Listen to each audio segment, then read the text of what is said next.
Today on the Inside Scoop, Ohio State intel coming off a big visit weekend in Columbus, Colorado. So have some key targets down the stretch. We're less than 2 months to signing day. So let's get it started. Where? With Ryan Wingo, the number 7 ranked wide receiver in the country, the number 26 best player overall, according to the On3 industry rankings. He's from St. Louis, Missouri, and he committed to the Texas Longhorns. A big decision went down on Wednesday. Were you guys watching that? Now, it wasn't fully expected because heading into this, all the picks were for Missouri. It seemed like the Tigers were going to be able to keep the elite 5-star wide receiver in state. And why not? They were able to do so with Williams-Nwaneri, the 5-star defensive lineman that everybody in the country was pursuing. But this time, Texas Longhorns ruined the dream for Eli Drinkwitz and his staff, and they land the elite 5-star wide receiver. We're going to talk more about that with Texas Longhorn insider Gerry Hamilton in a moment. But first, we're going to talk a little Colorado recruiting and see what Coach Prime has going on. Colorado is looking hard at a handful of elite high school recruits to round out their 2024 recruiting class, but there's a lot of competition and we're 2 months away from that December signing day. So in this video, we're going to highlight the key targets that Coach Prime and his staff have in their sights. Will they be able to get them on campus, and will they be able to close? Coming off a bye week, quarter of the season remains. I thought that this was a good time to go over some of Colorado's top high school targets. We know they're going to hit the portal hard after the season. This is only a look at their high school targets that they're trying to get on campus down the stretch. So Colorado fans, before we jump into this, subscribe to the On3 Recruits channel. We want you to be a part of it. You're passionate, and we're going to make the run to signing day with you. So go ahead, hit subscribe. Okay. All right, so in this video, like I said, we're taking a look at some important upcoming visits. Now, can they get Jordan Seaton back on campus? That's the question. Draylon Miller, fresh off his Aggie decommitment, he's up here on the board. Nick Marsh, word came out that he just locked in an official visit. And King Joseph Edwards, a pass rusher out of Georgia. All right, we're going to break it all down, but let's start at the top with 5-star offensive tackle Jordan Seaton. Now, he's already been to Boulder this season, but it was an unofficial visit. It was great. He enjoyed the atmosphere. He was at that Colorado State game with all the crazy environment that went on before the pregame. He loved it, and I talked to Seaton to this day, and he's still buzzing about Coach Prime in Colorado. He's saying he wants to make it back to Boulder for an official visit. That's great that he's saying it. Now we just got to see when he sets it up. I'd say Seaton is probably the most important recruit at the high school level right now for Colorado, just because he's an offensive tackle, the number 2 rated offensive tackle in America, has a great connection with Deion Sanders and that staff, and wants to get back out there. Now we just need to see him set that date sometime between now and mid-December. I think he does make it back to campus.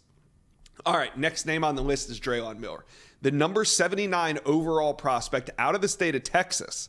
He's an explosive wide receiver, and he is on this list because he decommitted from the Aggies recently. Looked like he was going to potentially commit to LSU right coming off that decommit. He was on campus there last weekend, but he did not pull the trigger, and now I put him on Colorado's recruiting board. I know the staff is working it right now. We got to see, but it looks like November 11th will be the date that he comes in for an official visit. I think they do get that locked in probably by the end of this week. I think Ole Miss right now is the other team to watch. LSU, obviously, they're the team to beat, I would say, but Colorado and Ole Miss right there. Miller has not decided when he's going to make that final announcement. I think it'll come in late November, maybe December. All right, let's head down the list a little bit further to Nick Marsh, 4-star wide receiver out of the state of Michigan. He visited Colorado earlier this season with his mom on an unofficial visit. Now, I spoke to Nick Marsh on this show right here, and he said he wanted to make it back for an official visit. This week, he did just that, and he locked in a date for December 15th. I love it. Colorado is going to get the last visit. It's 5 days before signing day. If you're going to make that final impression, that's when it's going to go down. We'll see if Nick Marsh is a late flip to Colorado. Georgia Tech also involved. Got to mention there, he's going to take an official visit to Georgia Tech this weekend. But as I said, Colorado will get the last shot at him on December 15th. All right. How's the start of college football season been for you guys? I know the games have been great, but you know what's not great? Finding last-minute tickets. Finding tickets before a game can sometimes be a nightmare, and do not let this be the way that your season goes. That's why I'm here to tell you about Game Time. It's the fast and easy way to buy tickets for all the big-time matchups. Game Time will get you to this year's biggest college football games with elite deals on last-minute tickets and the best price guarantee. Do not stress over getting into your team's favorite game, the biggest rivalry game of the year. There's only so many games you can go to, and you need to get these tickets at the best prices. Game Time is the place for last-minute ticket deals. Forget planning months in advance. Guys are terrible at that. Game Time has deals on tickets right up to the day of the event. Game Time, they have deals on tickets even after an hour after the game starts. It is the place to get last-minute ticket deals. Get exclusive flash deals on tickets on all sports and even concert events. So here's what we're going to do. Snag the tickets without stress with Game Time. Download the Game Time app, create an account, and use code INSIDESCOOP for $20 off your first purchase. Terms apply. Again, create an account and use code INSIDESCOOP for $20 off. Download Game Time today. Last minute tickets, lowest price, guaranteed. King Joseph Edwards, a 6'4", 220 pass rusher, another Georgia prospect, having a great season at Mill Creek High School. They're off to an 8-0 start, and King Joseph Edwards is a big part of that. Locked in an official visit to Colorado for December 2nd. So we're going to see a postseason official visit. I love that as well. Able to spend more time with them and roll out the red carpet. No game on Saturday. So, all that time and energy that's spent on the field, coaching, getting ready, all that, none. Just going to spend time with the coaching staff, Coach Prime, and his players. We'll see what happens, but I do like where they sit with that Georgia prospect, King Joseph Edwards. FSU and Ole Miss also in his top 3. He says he's going to probably take official visits to both. I know Ole Miss is going to get him on campus. We'll see about Florida State. Those are some of the big names. Now, there's still others, though. Jeremiah Beeman, we've talked about him on this show a lot. He's a talented Alabama edge commitment that has been out to Colorado. Will he be back for an official visit? He tells Chad Simmons here at On 3 that he's highly considering it, but nothing is scheduled just yet. So he is taking other visits. I know Jeremiah Beeman is listening to other schools, and Colorado is one of them. Now, there's already been some important official visits. Maybe the most important official visit so far came from 5-star Texas A&M wide receiver commit Cam Coleman. He was on campus for his official September 29th, and I really like the job that Colorado did there. He still remains committed to Texas A&M, but we see what's happening with their season. It's spiraling, and the Sharks are in the water. Auburn, they are also involved on Cam Coleman. Got him on campus for a surprise visit last weekend. I think Cam Coleman is still wide open. Even though he remains committed, I think he's still listening to other programs. Colorado, Auburn, I think those are the 2 teams you need to watch right now. Lastly, I want to hit on September 8th official visitor Cam Michael, 2-way player out of Statesboro, Georgia, and there's a lot of buzz with Colorado right now. Obviously, Tennessee and Georgia are probably the other 2 front runners in this one.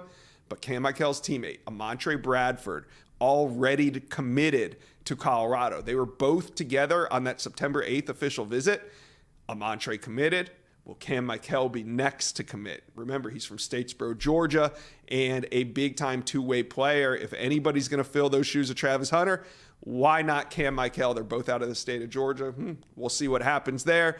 So this is kind of what it's looking like coming out of the bye week as Colorado hits the 4th quarter of their season, and you know what's going to happen when the season ends. That's recruiting season, and that's when Deion Sanders and his staff will have their time to shine.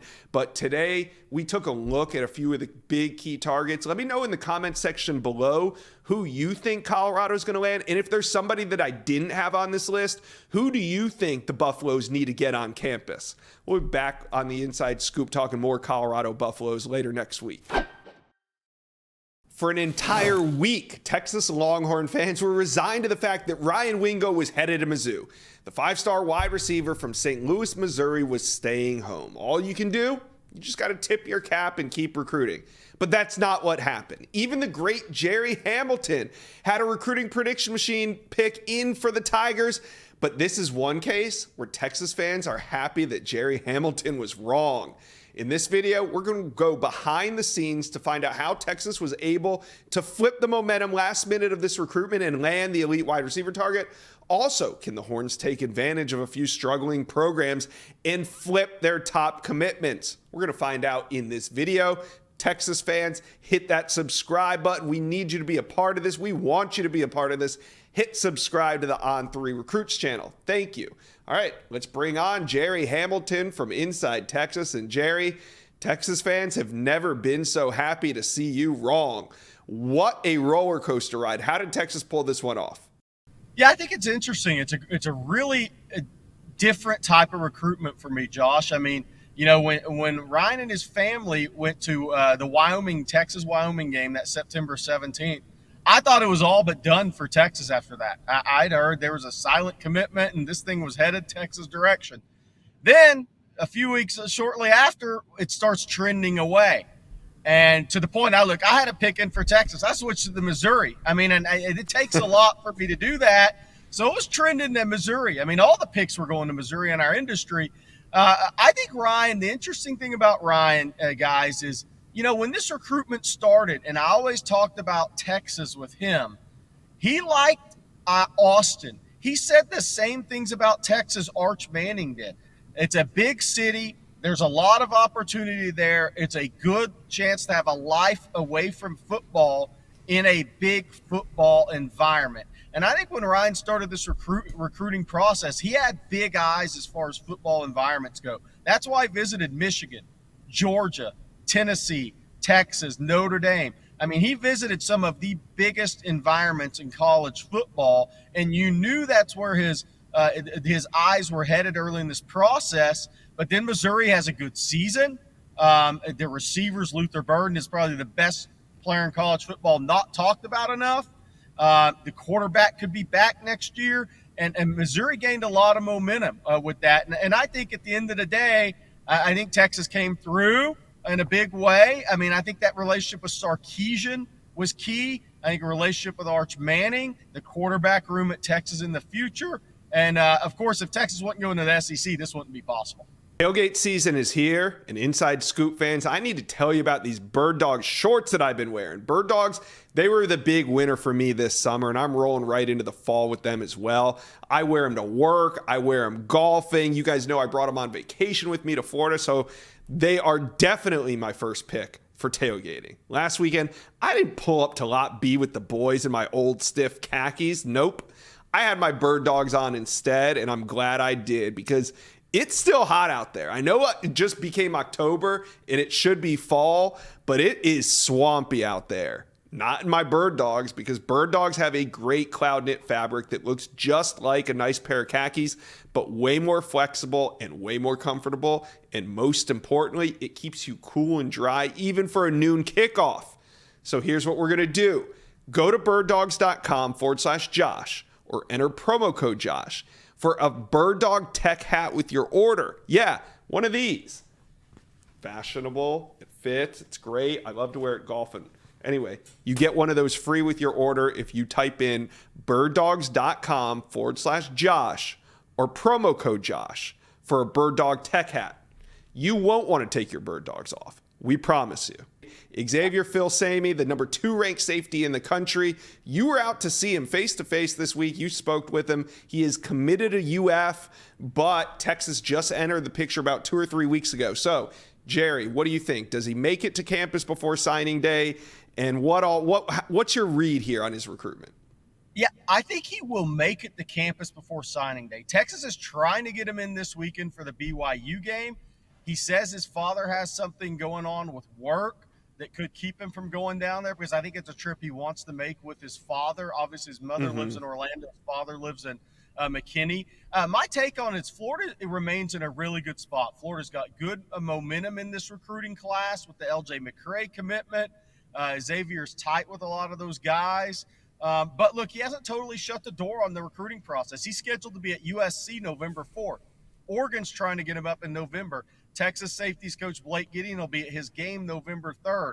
I definitely think right now he steps foot on campus in Austin before the December signing period because he's an early graduate, so he's got to come to a final decision here pretty quick. I think Florida's in a great spot for him, but he's definitely listening to Texas. He's had multiple conversations with Blake Gideon since he was offered the day he went to the Cotton Bowl, the Texas OU game, as a guest of Texas.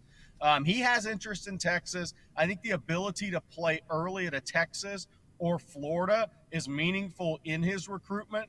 But it's going to be interesting to see if he makes those West Coast trips. I mean, that chips away at Florida a little bit more. But I think at the end of the day, this kid's going to play his college football in the state of Florida or the state of Texas. So it's up to Texas to flip him because he's pretty solid to Florida, but I do think he'll set foot on campus. Okay, well, that visit to Texas will be key because without it, they have no shot. With it, hey, they have a puncher's chance, as Gerry likes to say. All right, two massively important visitors that will be on campus this weekend.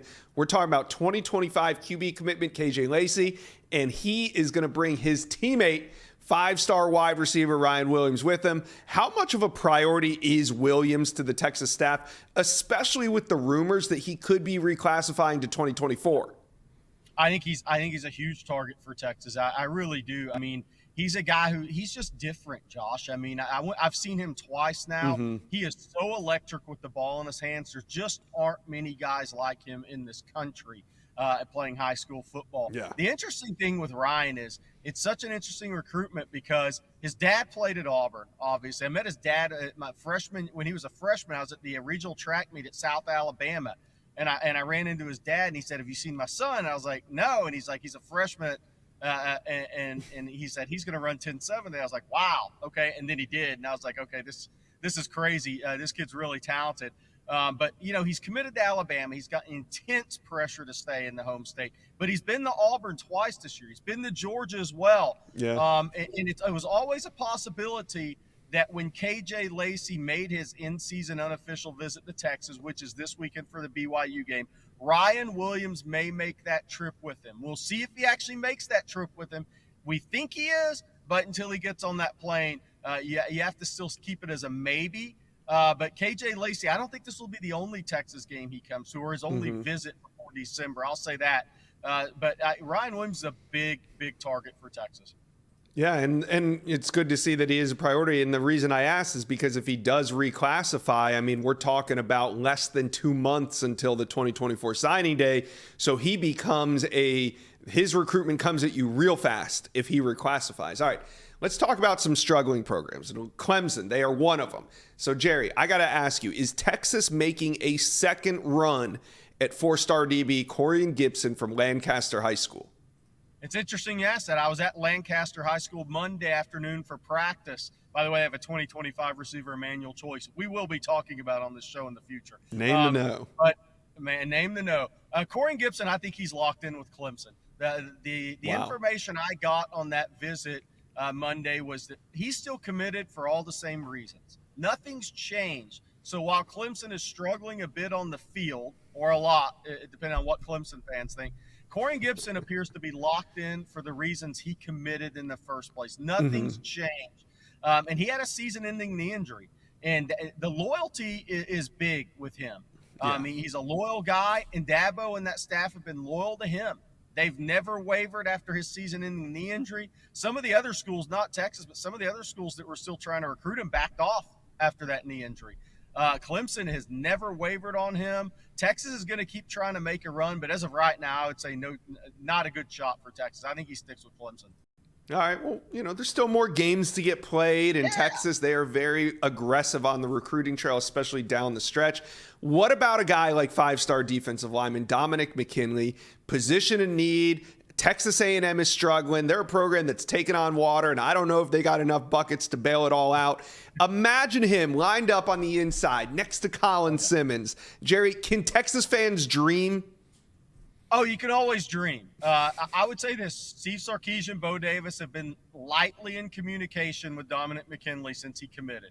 I think the ball is more in the McKinley court here if this thing was to get serious. But I think how A&M plays down the stretch. I mean, how much goes on with that recruiting class? You saw Draylon Miller decommit, now leading the LSU over USC. There's some questions about Weston Davis, the offensive tackle, committed to A&M. So far, he stayed committed.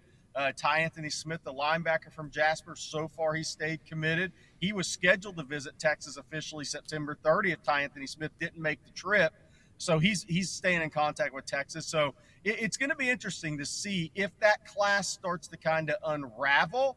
I would expect that Dominick McKinley gets a little more serious about re-engaging with some staffs.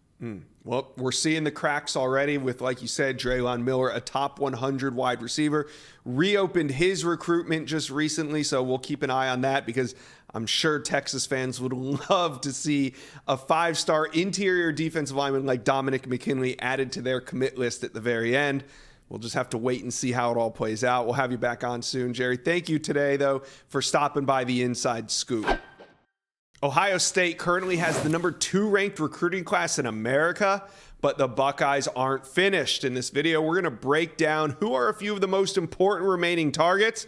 And here's a hint, they're in the trenches. We'll also cover 3 elite 2025 names that were on campus this weekend, and Buckeye fans need to know. But before we get going, hit the subscribe button to the On3 Recruits channel. Buckeye fans, we need you to be a part of it, so do me a favor, hit subscribe. All right. Let's bring on Alex Gleitman from Letterman Row. We're going to get right into it with a major flip target that was on campus for an official visit over the weekend. I'm talking defensive lineman Amaris Williams, committed to UF. Now, Alex, how are things looking coming out of this visit? What are you hearing? Yeah, I mean, I think you always have to be wary of kind of that post-visit high wearing off and seeing how things kind of settle in once you get home and you're away from all the the red carpet rollout and all the great treatment you get on an official visit. But from speaking on people to people on both sides of the coin here, I think this visit went as well as it possibly could have. I don't think Ohio State would have brought in Amaris Williams if they didn't feel like there was a realistic chance of flipping him. I don't think he would have taken this visit if he wasn't seriously considering Ohio State. Larry Johnson has done an excellent job recruiting both Williams and his family.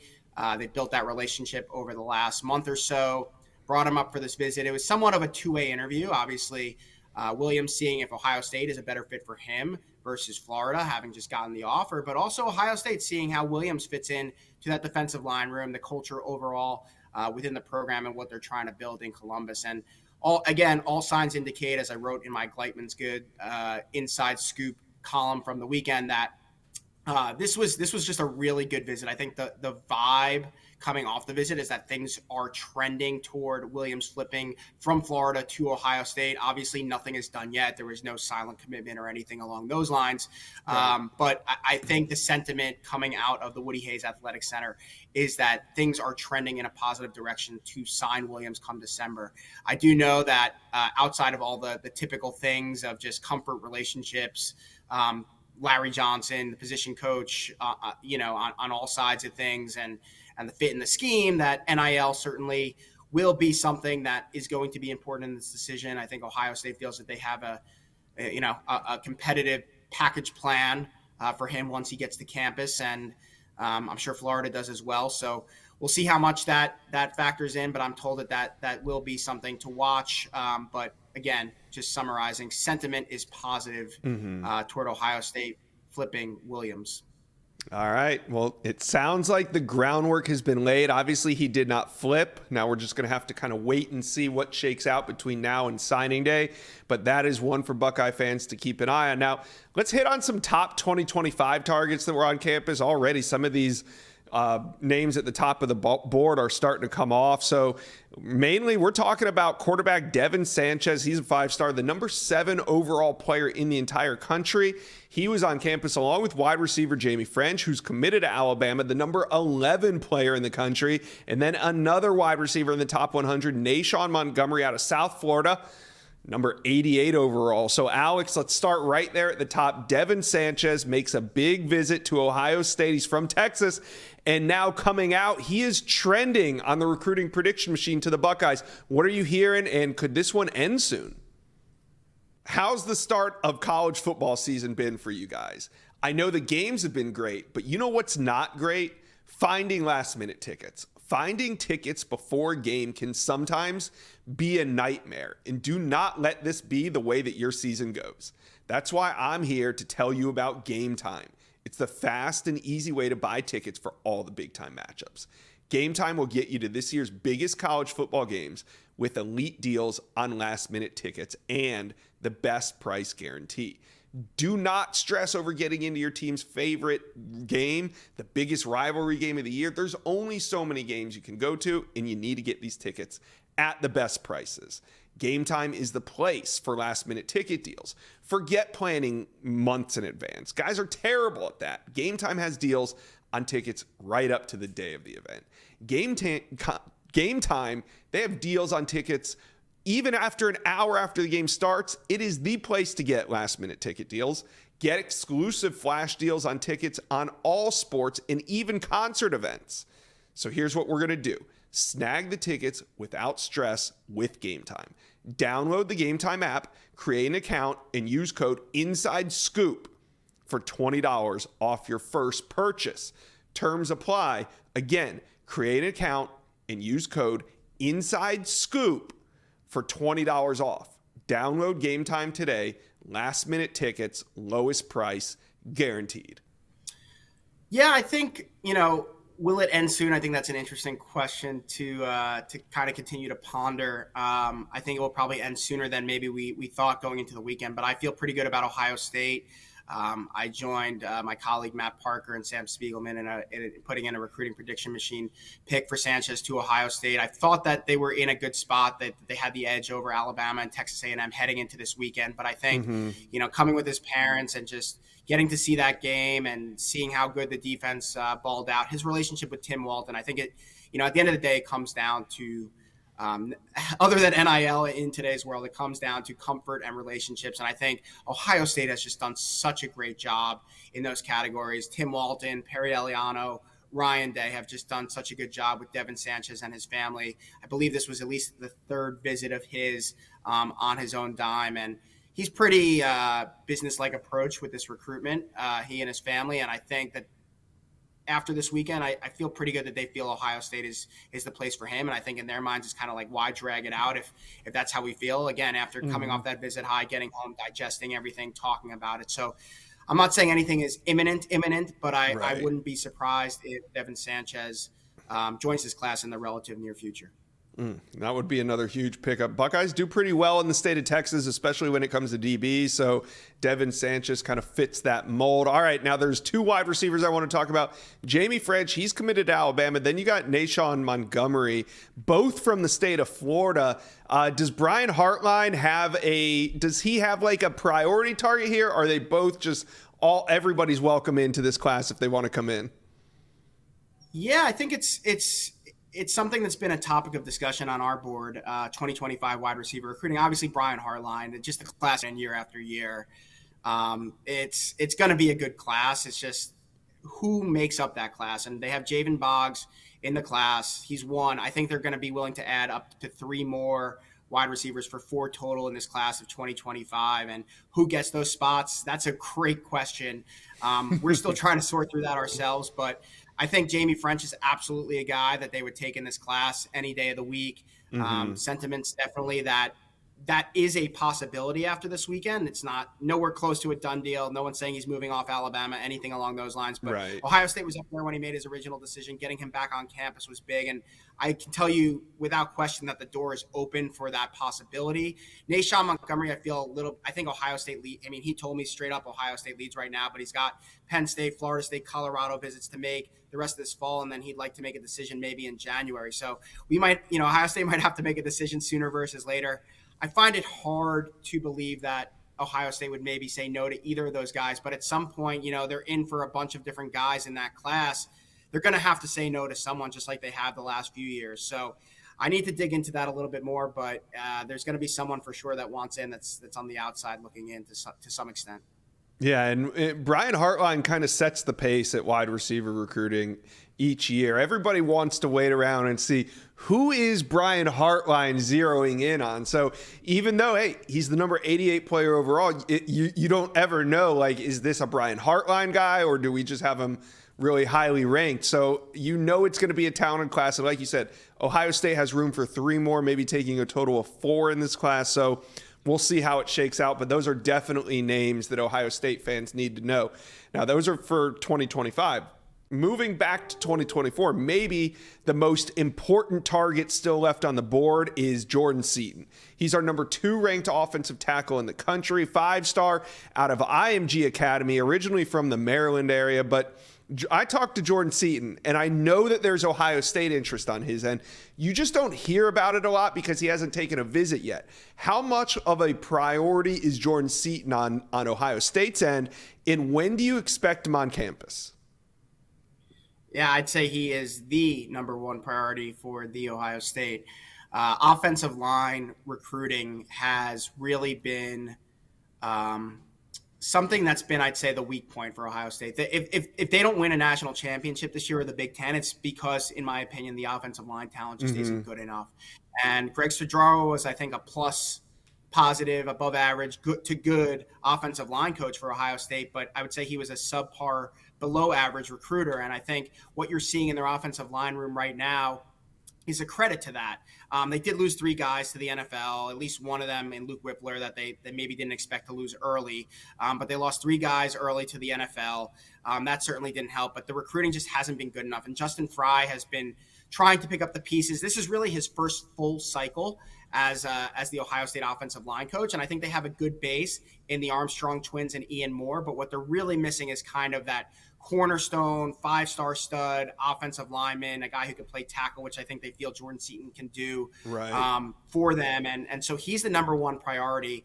And they could have probably had him on campus for a number of their games so far this season. But I think that they feel that this is a recruitment where it's kind of the last impression may be the best impression. He's a very impressionable kid. I think a lot of the visits he comes off, you hear him gush about that team, just like he did with Oregon this past weekend. So I think Ohio State's tried to kick that can down the road to try to be as late of an official visit as they possibly can be. And they're going to do a pretty good job of that. November 11th, their night game against Michigan State.